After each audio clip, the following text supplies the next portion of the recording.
राधे राधे बंधुओं, आज हम श्रवण करेंगे श्रीमद् भगवद गीता के तीसरे अध्याय को पढ़ने से क्या लाभ होता है या तीसरे अध्याय का श्रवण करने से क्या लाभ मनुष्य को प्राप्त होता है, जो आप सुन रहे हैं धर्म और ज्ञान चैनल के माध्यम से। श्रीमद् भगवद गीता में कुल 18 अध्याय हैं। हर अध्याय में जीवन से जुड़ी कोई ना कोई सीख मिलती है। श्रीमद् गीता का पाठ करने से व्यक्ति जीवन की कई परेशानी से छुटकारा पा सकता है। श्री नारायण बोले माता लक्ष्मी से, हे लक्ष्मी, एक महामूर्ख व्यक्ति अकेला ही वन में रहता था। गलत कार्यों से उसने बहुत सा धन एकत्रित कर लिया। किसी कारण से वह सब धन जाता रहा। अब वह व्यक्ति बहुत ही चिंतित रहने लगा। किसी से पूछता है कि ऐसा उपाय बताओ जिससे पृथ्वी में कड़ा धन मुझे मिल जाए। किसी से पूछता है कोई उपाय बताओ जिसे लगाने से पृथ्वी में गड़ा धन दिखने लगे। तब किसी ने कहा मांस मदिरा खाया कर, पिया कर। तब वह खोटा कर्म करने लगा, चोरी करने लगा। एक दिन धन की लालसा कर चोरी करने गया। मार्ग में चोरों ने उसे मार दिया। उसके पश्चात उसने प्रेत की योनि पाई। उस प्रेत योनि में उसको बहुत दुख प्राप्त हुआ। एक वट वृक्ष पर 7 दिन चिल्लाया करता था, कोई ऐसा भी है जो मुझे अधम देह से छुटकारा दिलाए।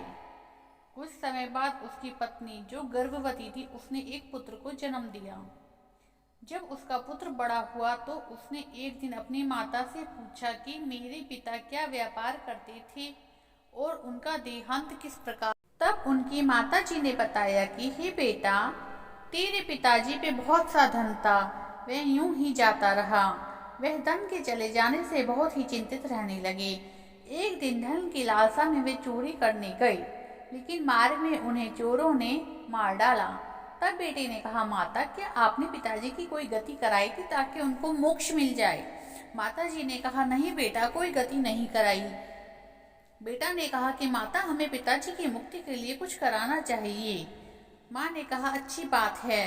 तब बेटा पंडितों से पूछने गया और जाकर प्रार्थना की कि स्वामी, ऐसे मेरे पिताजी की मृत्यु हो गई जो कि बुरे कर्मों में रहते थे, उनका उद्धार किस प्रकार हो सकता है? पंडितों ने कहा तुम गया जी जाकर उनकी मोक्ष प्राप्ति की कामना करो और वहीं पे जाकर पितरों का उद्धार होता है। यह सुनकर वह अपनी माता जी की आज्ञा लेकर गया जी को गया। प्रयागराज का दर्शन स्नान करके आगे को चला। रास्ते में एक वृक्ष के नीचे बैठ गया। वहां उसको बहुत ही डर प्राप्त हुआ। यह वही वृक्ष था जहाँ उसका पिता प्रेत योनि को प्राप्त हुआ था। उसी जगह चोरों ने उसको मारा था। तब उस बालक ने अपना गुरु मंत्र पढ़ा। उसका एक और नियम था, वह एक अध्याय श्री गीता जी का नित्य ही पाठ किया करता था। उस दिन उसने श्री गीता जी के तीसरे अध्याय का पाठ उस वृक्ष के नीचे बैठकर किया, जिसे उसके पिता ने प्रेत की योनि में सुना तो सुनते ही उसकी प्रेत की योनि छूट गई और उसका शरीर देवताओं के समान हो गया। स्वर्ग से विमान आए और वे विमान पर चढ़कर पुत्र के सामने गया और आशीर्वाद देकर कहा, हे पुत्र, मैं तेरा पिता हूँ जो मरकर प्रेत को प्राप्त हुआ था। तेरे इस पाठ करने से मुझे देवताओं के समान शरीर मिला है। अब मेरा उद्धार हुआ है और तेरी कृपा से मैं स्वर्ग को जा रहा हूँ। अब तू गया जी को अपनी खुशी से जा। इतना सुनकर पुत्र ने कहा, हे पिताजी, कुछ और आज्ञा करो जो मैं आपकी सेवा कर सकूं।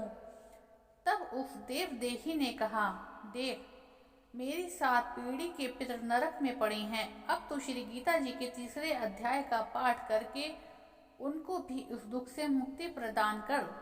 इतना वचन कहकर जब वह स्वर्ग को चले गए, तब इस बालक ने वहीं पर पुनः गीता जी के तीसरे अध्याय का पाठ किया और सब पितरों को उसका पुण्य देकर बैकुंठगामी किया। जो प्राणी श्री गीता जी का पाठ करता है या सुनता है, उसका फल कहाँ तक कहीं कहने में नहीं आ सकता। तब श्री भगवान बोले, हे लक्ष्मी, यह तीसरे अध्याय का फल जो मैंने तुमसे कहा है वह तुमने सुना है। श्रीमद् भागवत गीता महापुराण की जय। राधे राधे। ओम नमो भगवते वासुदेवाय लिखना ना भूलें।